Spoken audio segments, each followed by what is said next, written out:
Hello friends, this is Nikhil Kushwaha. Welcome to let's study. इस video में हम डिस्कस करेंगे सीटेट के क्वेश्चन पेपर्स जो दिसंबर जनवरी 2021 के ऑनलाइन एग्जाम कंडक्ट किए गए थे सीबीएसई के द्वारा।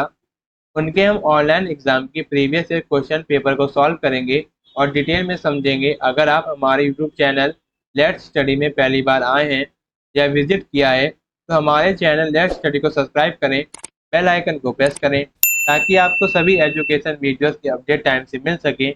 वीडियो सेशन को लाइक करें और शेयर भी करें अपने फ्रेंड्स को जो सीटेट एग्जाम और अदर टीचर रिलेटेड एग्जाम की तैयारी कर रहे हैं। तो फ्रेंड्स, वीडियो सेशन को स्टार्ट करते हैं। तो आज हम वीडियो में डिस्कशन करेंगे ईवीएस के 15 कंटेंट बेस्ड क्वेश्चंस जो सीटेट ऑनलाइन एग्जाम 2021-2022 में पूछे गए थे। फ्रेंड्स, आज हम लोग 5 जनवरी 2022 का पेपर 1 सॉल्व करेंगे, जिसमें हम ईवीएस के 15 कंटेंट बेस्ड क्वेश्चंस को सॉल्व करेंगे और डिटेल में डिस्कस करेंगे।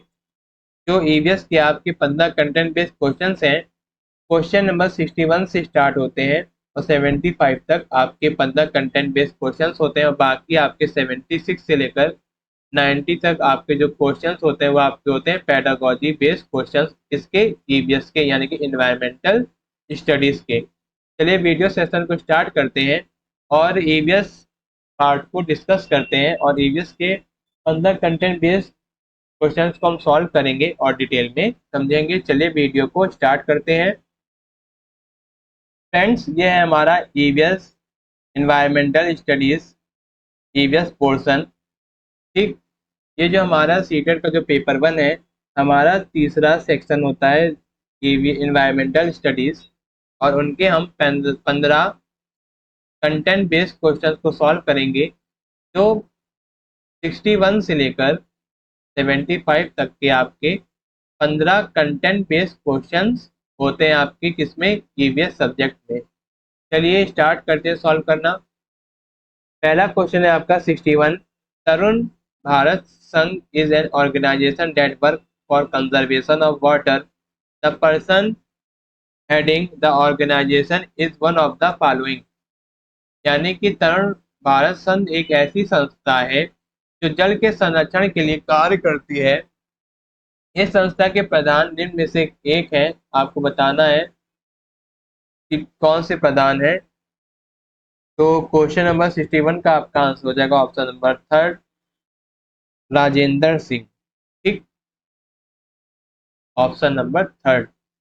देखिए, जो आपकी तरुण भारत संघ है, राजस्थान के एक बीकमपुरा में स्थित एक गैर लाभकारी पर्यावरण संगठन है जिसकी स्थापना 1975 में हुई।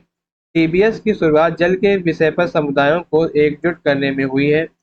टीबीएस ने श्रमदान से वर्षा जल इकट्ठा करने के लिए जोहड़, एनीकट और बांध के निर्माण के माध्यम से पारंपरिक जल प्रबंधन तरीकों को पुनर्जीवित करने और पुनः सशक्त बनाने में उनकी सहायता की है, जिसे आंशिक रूप से टीबीएस द्वारा वित्त पोषित किया गया है।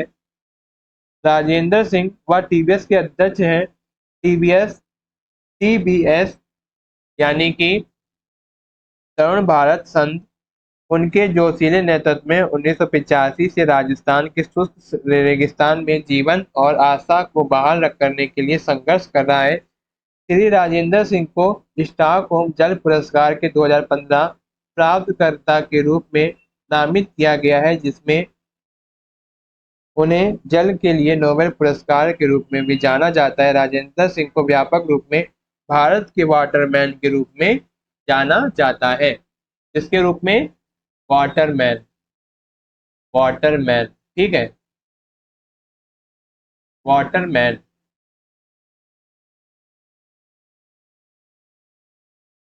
वाटर मैन के रूप में जाना जाता है किनको, राजेंद्र सिंह को। ठीक है, चलिए फ्रेंड्स अब आगे बढ़ते हैं। क्वेश्चन नंबर 62 है आपका।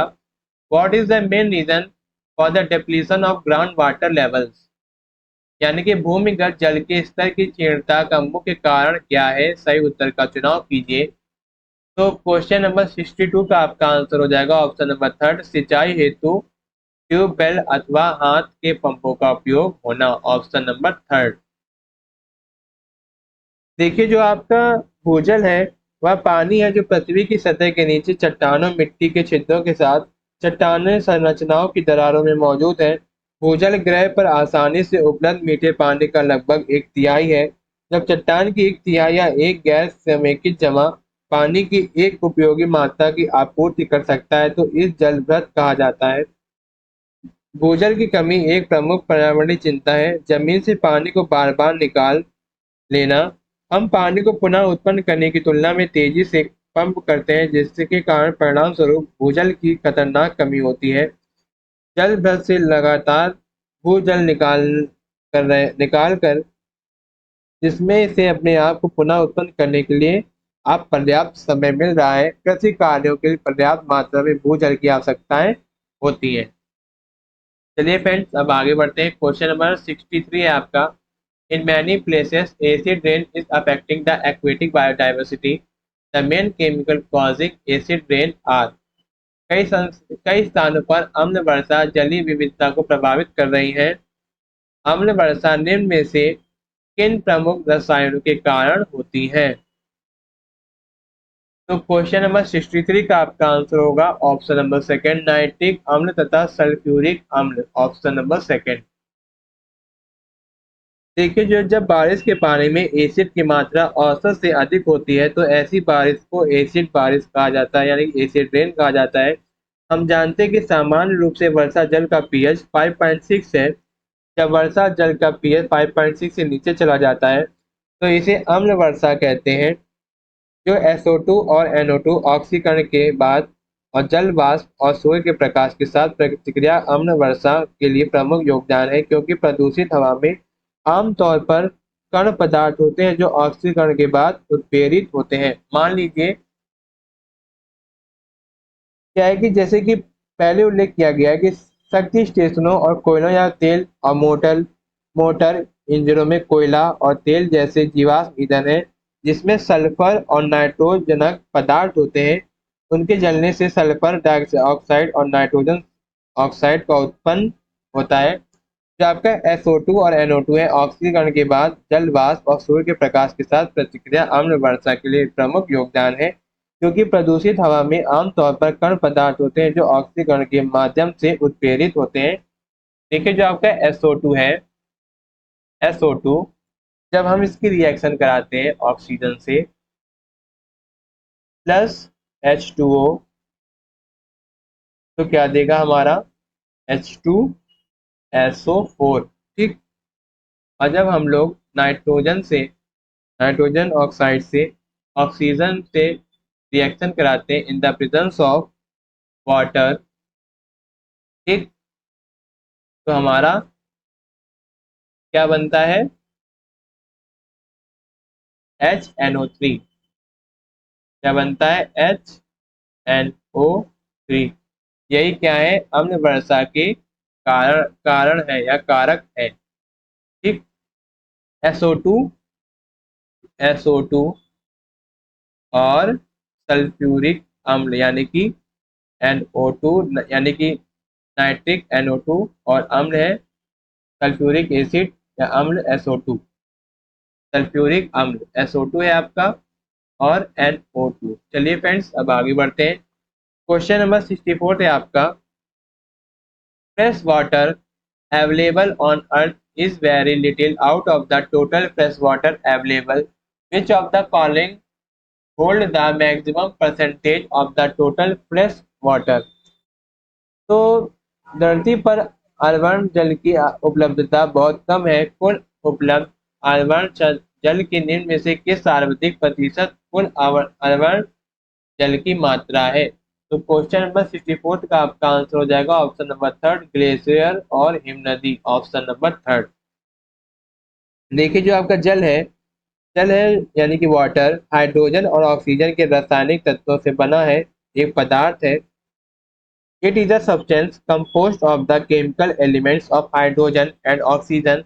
Water is a very plentiful and essential component of the world. Its formula water is H2O, ठीक। जिसका बॉइलिंग पॉइंट होता है 100 डिग्री सेल्सियस होता है और इसका मेल्टिंग पॉइंट होता है 0 डिग्री सेल्सियस। ठीक, चलिए फ्रेंड्स अब आगे बढ़ते हैं। क्वेश्चन नंबर 65 है आपका, विच of the following is not true about water. ठीक, निम्न में से जल के विषय में कौन सा कथन सही नहीं है। तो आपको बताना है कि कौन सा कथन सही नहीं है। तो क्वेश्चन नंबर 65 का आपका आंसर होगा ऑप्शन नंबर थर्ड, जल का घनत्व 100 से सेल्सियस पर सर्वाधिक होता है। ऑप्शन नंबर थर्ड आपका सही होगा। देखिए, जो आपका हाइड्रोजन और ऑक्सीजन के रासायनिक तत्वों से बना एक पदार्थ होता है, यानी कि water, it is a substance composed of the chemical element of hydrogen and oxygen. Water is a very plentiful and essential component of the world. It is a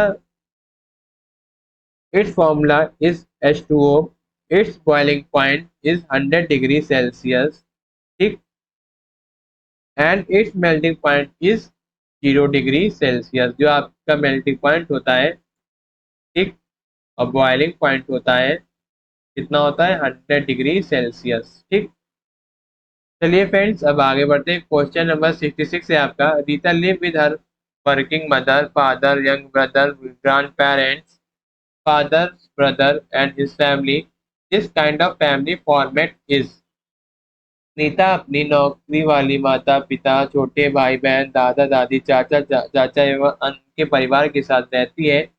इस प्रकार की परिवार व्यवस्था को कहते हैं। क्वेश्चन नंबर 66 का आपका आंसर होगा ऑप्शन नंबर फोर, संयुक्त परिवार, जिसमें परिवार के सभी सदस्य एक साथ रहते हैं। Option number four. ठीक, देखिए, जो एक परिवार में होने वाली चीजों की सूची नीचे आप की सूची है। कुछ एक परिवार में लोग एक साथ रहते हैं और वे एक साथ खाना बनाते हैं और खाते हैं। परिवार के बड़े बुजुर्ग पैसा कमाने और एक दूसरे को आर्थिक रूप से सहारा देने के लिए कड़ी मेहनत करते हैं। कभी कभी परिवार में कोई नया सदस्य आता है। कभी कभी परिवार के किसी सदस्य की मृत्यु हो जाती है, तो बच्चों नियमित रूप से स्कूल जाते हैं और पढ़ते हैं। बच्चों की साझा जिम्मेदारी होती है और सुरक्षा की जाती है। परिवार विभिन्न प्रकार के होते हैं। कुछ आपके संयुक्त परिवार होते हैं, कुछ आपके विस्तारित परिवार होते हैं, कुछ एकल या एकल अभिभावक परिवार होते हैं। चलिए फ्रेंड्स अब आगे बढ़ते हैं। क्वेश्चन नंबर 67 है आपका, animal with sharp flat and broad front teeth have different preference for food, which of the following food preference to the animals go for. यानी कि पैने चपटे चौड़े आगे के दांत वाले पशुओं की भोजन के लिए प्राथमिकता भिन्न होती है। ये पशु निम्न में से कौन सी खाद्य संबंधी प्राथमिकता को चुनेंगे। तो क्वेश्चन नंबर 67 का आपका हो जाएगा आंसर ऑप्शन नंबर सेकंड, घास एवं साग। Option number second. देखिए, जो आपकी घास एवं साग है, घोड़े, गाय, भेड़ और बकरी पहले चपटे एवं चौड़े आगे के दांतों वाले पशु हैं। इस प्रकार पशुओं को शाकाहारी कहा जाता है। घास और साग खाने के लिए शाकाहारी जीवों के सामने के दांत नुकीले नुकीले चौड़े चपटे दांत होते हैं। वे घास और पत्तियों को काटने के लिए इस प्रकार वे के दांतों का उपयोग करते हैं। उन्हें मांसाहारी पशुओं की तरह अपने भोजन को फाड़ने की जरूरत नहीं होती। चलिए फ्रेंड्स अब आगे बढ़ते हैं। क्वेश्चन नंबर 68 है आपका, plants that can grow in area that has saline water are termed as. जो पौधे खारे जल वाले क्षेत्रों में उगते हैं उन्हें कहा जाता है। तो 66 का आपका आंसर हो जाएगा ऑप्शन नंबर फर्स्ट, लवण मधोदित यानी कि हेलोफाइट। ऑप्शन नंबर फर्स्ट आपका सही होगा। जो आपके हेलोफाइट्स होते हैं, हेलोफाइट्स ऐसे पौधे हैं जो स्वाभाविक रूप से नमक दूषित वातावरण में जीवित रहते हैं। और जो आपके लवण यानी कि आपके जो साल्टी कंसेंट्रेशन होता है वो आपका होता है 1 mNaCl तक सहन कर सकते हैं। विश्व के कुल वनस्पति का लगभग 1% डाइकॉट और मोनोकॉट दोनों क्या है, हेलोफाइट प्लांट्स हैं। उदाहरण के तौर पर हम समझ सकते हैं जैसे कि मैंग्रोव। चलिए फ्रेंड्स अब आगे बढ़ते हैं। क्वेश्चन नंबर 69 है आपका, the painting that depict a story in which only natural colours are used painting are called as. Chitrakathi paintings belongs to. जो रंग चित्र कथा किसी कथा का चित्रण करते हैं जिसमें केवल प्राकृतिक रंगों का उपयोग किया जाता है, उस चित्रकला को चित्रकाठी कहते हैं। चित्रकला संबंधित है कहाँ से? आपके महाराष्ट्र से। ठीक।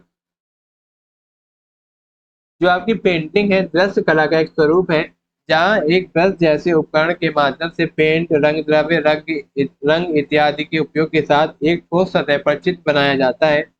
वे रंग जो किसी प्राकृतिक स्रोत से निकाले जाते हैं जिनमें कोई रसायन नहीं होता, प्राकृतिक रंग कहलाते हैं। चित्रकथी शब्द दो शब्द से मिलकर बना है। चित्र का अर्थ तस्वीर है और कथा का अर्थ है कहानी। इसलिए चित्रकथी का अर्थ है चित्र की सहायता से कहानी सुनाना। या आदिवासी कला है जो महाराष्ट्र की ठाकर जनजाति द्वारा प्रचलित है। महाराष्ट्र के सिंधुदुर्ग जिले की पिंगुली गांव 17वीं शताब्दी की अपनी चित्रकथा कला के लिए प्रसिद्ध है। चलिए फ्रेंड्स अब आगे बढ़ते। क्वेश्चन नंबर 70 है आपका। Identify the tribal group that are native to the state of Himachal Pradesh India. उन आदिवासी वर्गों की पहचान कीजिए जो हिमाचल प्रदेश भारत के मूल निवासी हैं। तो क्वेश्चन नंबर 70 का आपका आंसर होगा ऑप्शन नंबर सेकंड, गद्दी जनजाति, ऑप्शन नंबर सेकंड। ठीक। जो आपकी गद्दी जनजाति है यह एक इंडो आर्यन अर्ध देहाती छाती भाषी जनजाति है। यह जनजाति मुख्य रूप से भारतीय राज्य हिमाचल प्रदेश और जम्मू कश्मीर में रहती है। गद्दी शब्द का एक गदरन शब्द से आया जो हिमाचल प्रदेश का एक मूल शब्द है जिसका अर्थ है गद्दी का घर। यह अनुचित जनजाति है, मुख्य रूप से चंबा जिले भरमौरी में पाई जाती है। उनकी अपनी परिभाषित संस्कृति, भाषा, पहनावा, भोजन, विवाह और धार्मिक उत्सव है।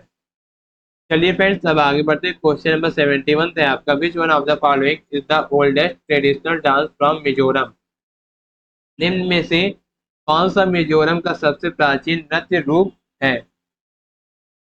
क्वेश्चन नंबर 71 का आपका आंसर होगा ऑप्शन नंबर थर्ड, चिरेवा नृत्य, ऑप्शन नंबर थर्ड आपका सही होगा। जो आपका चिरेवा नृत्य है मिजोरम का पारंपरिक नृत्य है। इसमें आमतौर पर 6 से 8 लोग होते हैं जो जमीन पर क्षैतिज रूप से स्थित दूसरे बांस पर बांस की डंडियों की एक छड़ी रखते हैं। यह उत्सव के अवसरों के दौरान एक आकर्षक का केंद्र होता है। 2010 में एक गिनीज ऑफ वर्ल्ड रिकॉर्ड बनाया गया है जिसमें एक ही समय में सबसे अधिक चेराव नर्तकियों ने प्रदर्शन किया था। इसे मिजोरम के सबसे पुराने नृत्य के रूप में भी जाना जाता है। चिराव मिजोरम के पारंपरिक और सबसे पुराने नृत्यों में से एक है। इसे मिजोरम के सबसे पुराने नृत्य रूप में भी जाना जाता है। इसे बांस नृत्य के नाम से भी जाना जाता है। यह मिजोरम में सबसे प्रसिद्ध नृत्य में से एक है और उत्सव के अवसरों के दौरान आकर्षण का केंद्र है। चलिए फ्रेंड्स अब आगे बढ़ते हैं। क्वेश्चन नंबर 72 है आपका। Which is the largest rail route in India. Bharat का सबसे बड़ा रेल मार्ग कौन सा है? क्वेश्चन नंबर 72 का आपका आंसर हो जाएगा ऑप्शन नंबर सेकंड, डिब्रूगढ़ से कन्याकुमारी, ऑप्शन नंबर सेकंड। ठीक। जो आपका डिब्रूगढ़ है, डिब्रूगढ़ से कन्याकुमारी, पहले हम लोग समझते हैं कि जो आपका रेलवे भारत में माल ढुलाई और यात्रियों के रेलवे परिवहन का प्रमुख साधन है। यानी कि भारत में माल ले जाने का एक साधन है और यात्रियों के लिए रेलवे परिवहन का प्रमुख साधन है। परिवहन का एक महत्वपूर्ण साधन होने के अलावा भारतीय रेलवे ने 150 से अधिक वर्षों से एक महान एकीकृत शक्ति रही है। भारत में रेलवे देश के आर्थिक जीवन को बांधने के साथ अलग अलग और साथ साथ उद्योग और कृषि के विकास की भी गति देती है। भारतीय रेल देश का सबसे बड़ा सार्वजनिक उपक्रम है जबकि डिब्रूगढ़ से कन्याकुमारी विवेक एक्सप्रेस भारत का सबसे लंबा रेल मार्ग है। यह मार्ग भारत की मुख्य भूमि के सबसे दक्षिणी छोर असम पूर्वांचल भारत को कन्याकुमारी से जोड़ता है। जो विवेक एक्सप्रेस की श्रृंखला में मुख्य रूप से 4 ट्रेनें चलती हैं।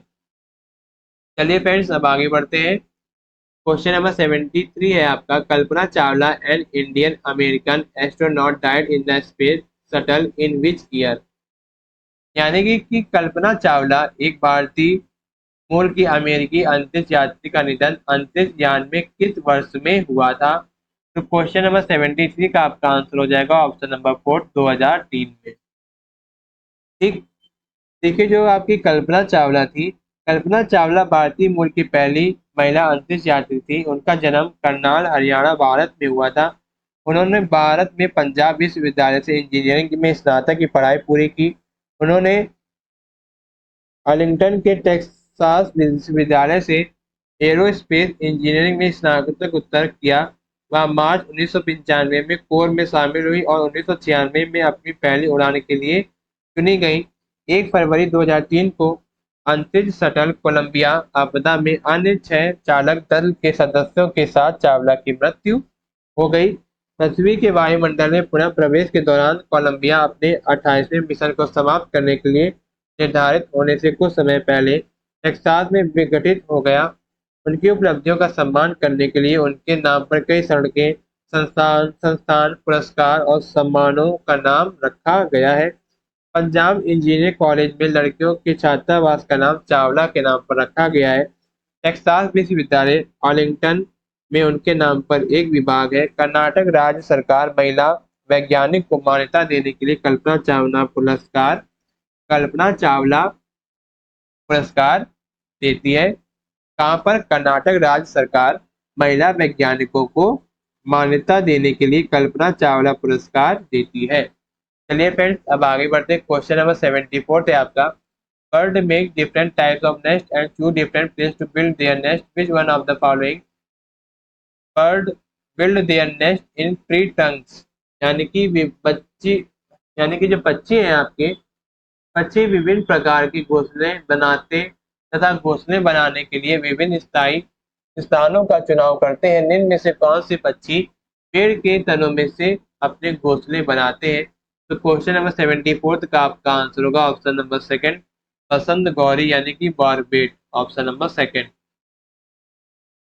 देखिए, जाकर बारबेट है, यह एक उष्णकटिबंधीय पक्षी है जो कैप्टोनोडे परिवार का गठन करता है। बारबेट्स का नाम उनके मोटे नुकीले बिलों के आधार पर ब्रिसल्स के लिए रखा गया है। वे बड़े सिर वाले, छोटी पूंछ वाले पक्षी हैं जो 9 से 30 सेंटीमीटर लंबे, हरे या भूरे रंग के होते हैं, जिनमें चमकीले रंग या सफेद रंग के छींटे होते हैं। दक्षिण अमेरिका तक फैला हुआ है। उप सहारा अफ्रीका, दक्षिण पूर्व एशिया, पूर्व की और केवल बोर्नियो और बाली तक है। सभी गैर प्रवासी हैं। जब कीड़े छिपकली पक्षियों के अंडे, फल और जामुन नहीं खाते हैं तो बारबेट टिटॉप्स में मजबूती से बैठते हैं। चलिए फ्रेंड्स, अब आगे बढ़ते हैं। हमारा आज का ईवीएस का 15 कंटेंट बेस्ड क्वेश्चन का आखिरी क्वेश्चन है। During the question number 75, during the pandemic time doctor advise to increase the vitamin C rich food as? यानी कि वैश्विक महामारी के समय डॉक्टरों ने विटामिन सी से भरपूर भोजन ग्रहण करने की मात्रा को बढ़ाने के लिए क्या कहा और क्योंकि? क्वेश्चन नंबर 75 का आपका आंसर होगा ऑप्शन नंबर 4, क्या संक्रमण के लिए विरुद्ध लड़ने की ताकत प्रदान करता है? ऑप्शन नंबर 4 आपका सही होगा। ठीक फ्रेंड्स, जो आपके विटामिन हैं, विटामिन या एक कार्बनिक यौगिक है, यानी कि एक कार्बनिक कंपाउंड है। यह शरीर के लिए एक आवश्यक पोषक तत्व है। इसकी कम मात्रा में आवश्यकता होती है। शरीर को विभिन्न प्रकार के विटामिन की आवश्यकता होती है। विटामिन का अर्थ है जीवन के लिए महत्वपूर्ण। विटामिन एक कार्बनिक गैर प्रोटीन पदार्थ है।